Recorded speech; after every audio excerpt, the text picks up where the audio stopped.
বিয়ে করার জন্য যে পাত্রী নির্বাচন করা হয়, বিয়ে করার জন্য যে পাত্রী দেখা হয় আমাদের সমাজে, সেটা আসলে কারা দেখতে পারবে, কে কে দেখবে, এই বিষয়ে আজকে আমি কথা বলবো, এই মাসালা নিয়ে কথা বলবো।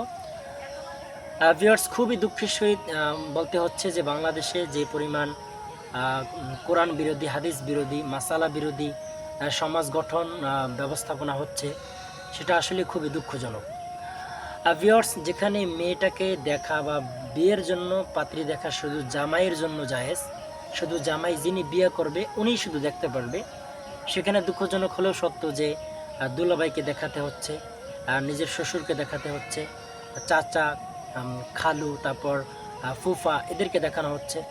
এটা আসলে কতটুকু যৌক্তিক? শুধু যৌক্তিক নয়, এটা কিন্তু খুবই মারাত্মক একটা সরাসরি শরীয়তকে আঘাত করা। যেমন রেফারেন্স অনুযায়ী আসছে যে বিয়ের পূর্বে পাত্রী দেখে নেওয়া সুন্নাত। তবে এই বিয়ের পূর্বে পাত্রী দেখবে কে?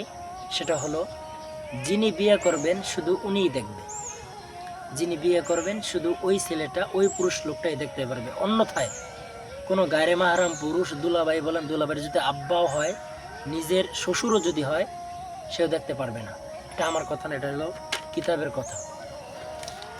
এই কিতাবের কথা তিনি বলেছেন যে যে পুরুষ বিয়ে করবে শুধু ওই পুরুষ ওই মেয়েটাকে দেখতে পারবে, মানে পাত্রী দেখা, নির্বাচন করা, যেটাকে আমরা মেয়ে দেখা বলি। অন্যথায় কোনো পুরুষ মেয়েকে দেখতে পারবে না। যদি দেখে তাহলে তার ওয়াজিব তরকের গুনাহ হবে এবং কি এটা বৈধ নয়, অবৈধ কাজ হবে। তো এক্ষেত্রে যদি আমরা এরকমভাবে এই বিষয়গুলো যদি আমরা খেয়াল করি, তাহলে দেখা যায় যে মেয়েটাকে, যিনি পাত্রী, তাকে দেখার শুধু অনুমতি জামাইরই আছে, অন্য কারো নাই।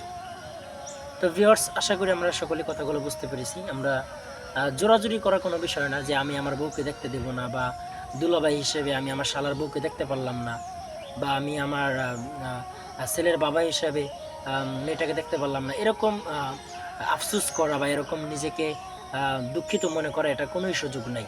আপনাকে শরীয়তের কথা মানতে হবে, শরীয়ত আপনাকে মানতেই হবে, আপনি যে যত বড়ই দুলাভাই হন না কেন। ওকে, কথাগুলো বুঝতে পেরেছেন আশা করি। সবাই ভালো থাকবেন। আসসালামু আলাইকুম।